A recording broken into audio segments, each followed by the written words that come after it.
بسم اللہ الرحمن الرحیم۔ رحمت عالم صلی اللہ علیہ وسلم پر ظلم و ستم۔ کفار مکہ خاندان بنو ہاشم کے انتقام اور لڑائی بھڑک اٹھنے کے خوف سے حضور صلی اللہ تعالی علیہ وسلم کو قتل تو نہیں کر سکے، لیکن طرح طرح کی تکلیفوں اور ایذا رسانیوں سے آپ صلی اللہ تعالی علیہ وسلم پر ظلم و ستم کا پہاڑ توڑنے لگے۔ چنانچہ سب سے پہلے تو حضور صلی اللہ تعالی علیہ وسلم کے کاہن، ساحر، شاعر، مجنون ہونے کا ہر کوچو بازار میں زوردار پروپیگنڈا کرنے لگے۔ آپ صلی اللہ تعالی علیہ وسلم کے پیچھے شریر لڑکوں کا غول لگا دیا، جو راستوں میں آپ صلی اللہ تعالی علیہ وسلم پر فابتیاں کستے، گالیاں دیتے اور یہ دیوانہ ہے، یہ دیوانہ ہے کا شور مچا مچا کر آپ صلی اللہ تعالی علیہ وسلم کے اوپر پتھر پھینکتے۔ کبھی کفار مکہ آپ صلی اللہ تعالی علیہ وسلم کے راستوں میں کانٹے بچھاتے، کبھی آپ صلی اللہ تعالی علیہ وسلم کے جسم مبارک پر نجاست ڈال دیتے، کبھی آپ صلی اللہ تعالی علیہ وسلم کو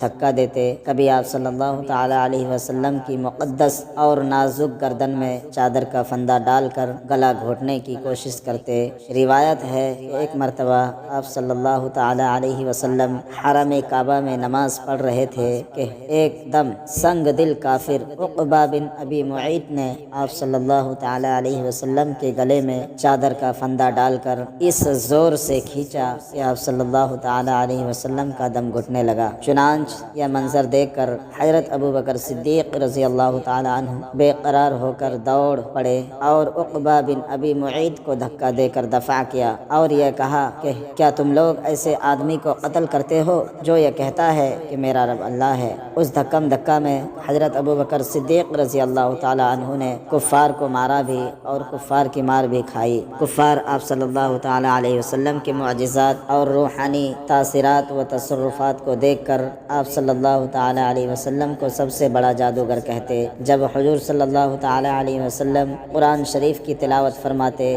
تو یہ کفار قرآن اور قرآن کو لانے والے جبریل اور قرآن کو نازل فرمانے والے اللہ تعالیٰ کو اور آپ صلی اللہ تعالی علیہ وسلم کو گالیاں دیتے اور گلی کوچوں میں پہرا بٹھا دیتے کہ قرآن کی آواز کسی کے کان میں نہ پڑنے پائے، اور تالیاں پیٹ پیٹ کر اور سیٹیاں بجا بجا کر اس قدر شور و غل مچاتے کہ قرآن کی آواز کسی کو سنائی نہیں دیتی تھی۔ حضور صلی اللہ تعالی علیہ وسلم جب کہیں کسی عام مجمع میں یا کفار کے میلوں میں قرآن پڑھ کر سناتے یا دعوت ایمان کا آواز فرماتے تو آپ صلی اللہ تعالی علیہ وسلم کا چچا ابو لہب آپ صلی اللہ تعالی علیہ وسلم کے پیچھے چلا چلا کر کہتا جاتا تھا کہ اے لوگو، یہ میرا بھتیجا جھوٹا ہے، یہ دیوانہ ہو گیا ہے، تم لوگ اس کی کوئی بات نہ سنو، معاذ اللہ۔ ایک مرتبہ حضور صلی اللہ تعالی علیہ وسلم ذو المجاج کے بازار میں دعوت اسلام کا آواز فرمانے کے لیے تشریف لے گئے اور لوگوں کو کلمہ حق کی دعوت دی تو ابو جہل آپ صلی اللہ علیہ وسلم پر دھول اڑاتا جاتا تھا اور کہتا تھا کہ اے لوگو،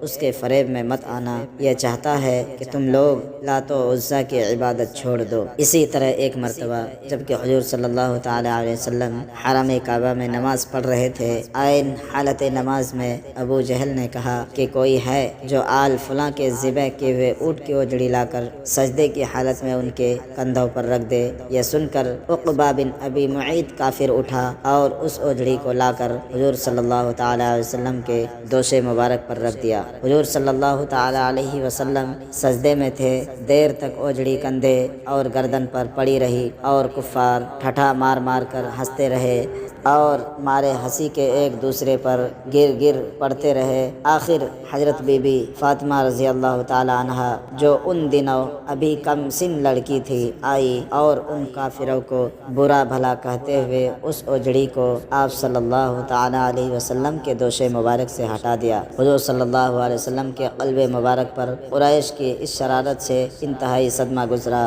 اور نماز سے فارغ ہو کر 3 مرتبہ یہ دعا مانگی کہ اللہم علیک بقریش، یعنی اے اللہ تو قریش کو اپنی گرفت میں پکڑ لے۔ پھر ابو جہل، عتبہ بن ربیعہ، شیبہ بن ربیعہ، ولید بن عتبہ، امیہ بن خلف، عمارہ بن ولید کا نام لے کر دعا مانگی کہ الہی تو ان لوگوں کو اپنی گرفت میں لے لے۔ حضرت عبداللہ بن مسعود رضی اللہ تعالیٰ عنہ فرماتے ہیں کہ خدا کی قسم میں نے ان سب کافروں کو جنگ بدر کے دن دیکھا کہ ان کی لاشیں زمین پر پڑی ہوئی ہے، پھر ان سب کفار کی لاشوں کو نہایت ذلت کے ساتھ گھسیٹ کر بدر کے ایک گڑھے میں ڈال دیا گیا، اور حضور صلی اللہ تعالی علیہ وسلم نے فرمایا کہ ان گڑھے والوں پر خدا کی لعنت ہے جو کفار مکہ حضور صلی اللہ تعالی علیہ وسلم کی دشمنی اور ایذا رسانی میں بہت زیادہ سرگرم تھے۔ ان میں سے چند شریروں کے نام یہ ہے۔ چند شریر کفار: نمبر 1 ابو لہب، نمبر 2 ابو جہل، نمبر 3 اسود بن عبد یغوث، نمبر 4 حارث بن قیس بن عدی، نمبر 5 ولید بن مغیرہ، نمبر 6 امیہ بن خلف، نمبر 7 ابی بن خلف، نمبر 8 ابو قیس بن فاکہہ، نمبر 9 عاص بن وائل، نمبر 10 نظر بن حارث، نمبر 11 منبع بن الحجاج، نمبر 12 زہیرہ بن ابی امیہ، نمبر 13 صائب بن سیفی، نمبر 14 عدی بن حمرہ، نمبر 15 اسود بن عبد الاسد، نمبر 16 عاص بن سعید بن العاص، نمبر 17 عاص بن حاشم، نمبر 18 عقبہ بن ابی معیط، نمبر 19 حکم بن ابی العاص۔ یہ سب کے سب حضور رحمت عالم صلی اللہ تعالی علیہ وسلم کے پڑوسی تھے، اور ان میں سے اکثر بہت ہی مالدار اور صاحب اقتدار تھے، اور دن رات سرور کائنات صلی اللہ تعالی علیہ وسلم کی ایذا رسانی میں مصروف کار رہتے تھے۔ ناظرین، ویڈیو اچھی لگے تو ویڈیو کو لائک اینڈ سبسکرائب کیجیے۔ شکریہ۔